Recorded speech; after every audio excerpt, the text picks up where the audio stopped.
వింటున్నావు ఏమంటున్నావు? వదిలేసిపోతావు. అరే సిగ్గుందరా మాట మాట్లాడడానికి నీకు? అరే అరే నాకు ఒక మాట చెప్పురా.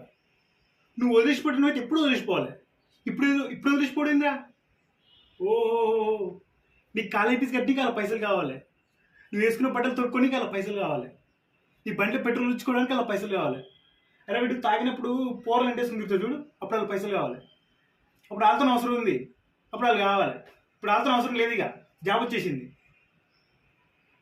అరే మనం ఇది వీడియోలో చూస్తుంటాం చూడు, ఇన్స్టాగ్రామ్లలో ఫేస్బుక్లలో, అమ్మ నేను వదిలేసిపోయి గుడిమెట్ల కాడ వదిలేసిపోయారని. అలా నా కొడుకులు ఎక్కడ దాపరం అవుతారా అనుకున్నా. నిలబడేటప్పుడు ఎదురుగా ఇలా నా కొడుకులే వాళ్ళు. అరే అసలు ఆ తాడుకులు వచ్చారు నీ దిమాగ్లా పనిచేస్తుందా?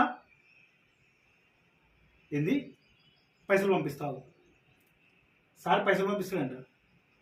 అరే ఫాల్తుగా నువ్వు పైసలు పంపిస్తే బతికి నీకు అలా పిచ్చపోలేరా? అరే మాట్లాడు, గుండు బాలకూడదా, అర్థమవుతుందా? చక్క పోయాలి నీతాన్ని ఉంచుకో,